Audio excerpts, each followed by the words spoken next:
Hi, I'm Shobit. I'm from Lucknow itself. And 31st of March, we had an opportunity for a newborn baby, जिसका नाम हमने अगस्त्या रखा है. So we got him born in Loia in Lucknow, but due to some of the complications, we had to shift to Medanta, जहाँ पे we had consulted Dr. Akash and team. 31st night itself around 3:30 AM हमको अगस्त्या को मेदांता लाना पड़ा. It was a very tough situation for us, but getting the support from Dr. Akash and his team, we were very blessed, and today is a date that we have got an opportunity to take Agastya back home.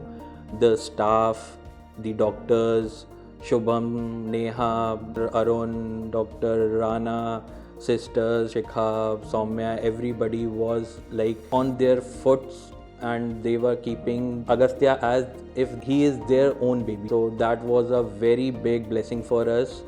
And if we talk about the support from doctors, Dr. Akash has supported us in each and every concern that we has raised to him. Apart from this, like people say कि मेदांता मत लेके जाओ, बहुत महंगा है ये वो, but every good thing has a cost, and that is what Medanta is. So total हमारी यहाँ की जर्नी अप्रोक्सीमेटली 39 से 40 डेज़ की थी.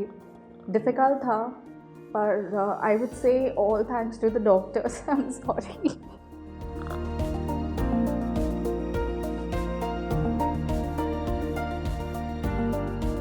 जो बेबी थी एक आउटबॉर्न बेबी थी, यानी कि इनका जन्म किसी और हॉस्पिटल में हुआ था. हमारे पास मेदांता लखनऊ में ऐसी फैसिलिटीज़ होती है जिसमें कि one of the important facilities for such babies is dedicated unital ambulance. यानी कि हमारे पास नवजात शिशु को ट्रांसपोर्ट कराने के लिए खास तरह के एम्बुलेंस है, जिसमें कि ट्रांसपोर्ट इंक्यूबेटर रहता है, ट्रांसपोर्ट वेंटिलेटर रहता है, और पूरी एक टीम रहती है जिसमें कि doctor, nurses and other paramedicals रहते हैं. ये एम्बुलेंस अपने आप में सक्षम है सिकेस्ट ऑफ द सिकेस्ट बेबी या प्रीमेच्योर बेबीज़ को कहीं से भी ट्रांसफ़र कराने के लिए.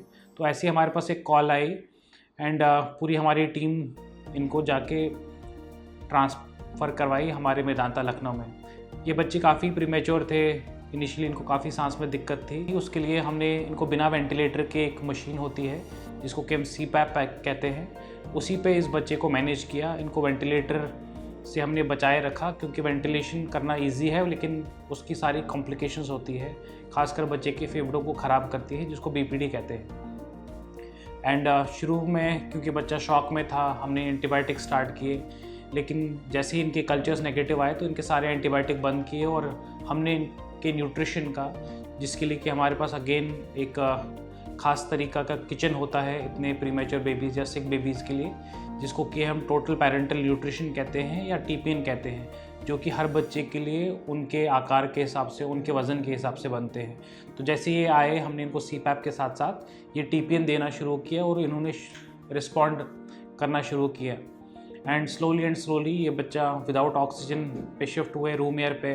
इन्होंने वेट गेन शुरू किया, एंड धीरे धीरे करके हमने इनको मदर मिल्क देना भी शुरू कर दिया. Finally after so much of hardship of all the doctors, all the team of doctors, my sisters, हम इस बच्चे को अगेन एक इंटैक्ट सर्वाइवल दे पाए.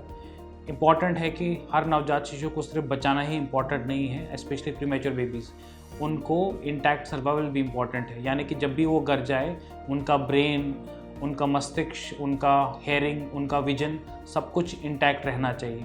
एंड हमें खुशी है कि हम फिर से जिस कारण ये पेशेंट हमारे पास उम्मीद लेके आए थे, हम उन उम्मीदों पे खरा उतरे और हमारी टीम ने फिर से एक प्रीमेच्योर बेबी को सक्सेसफुली डिस्चार्ज किया. Thank you.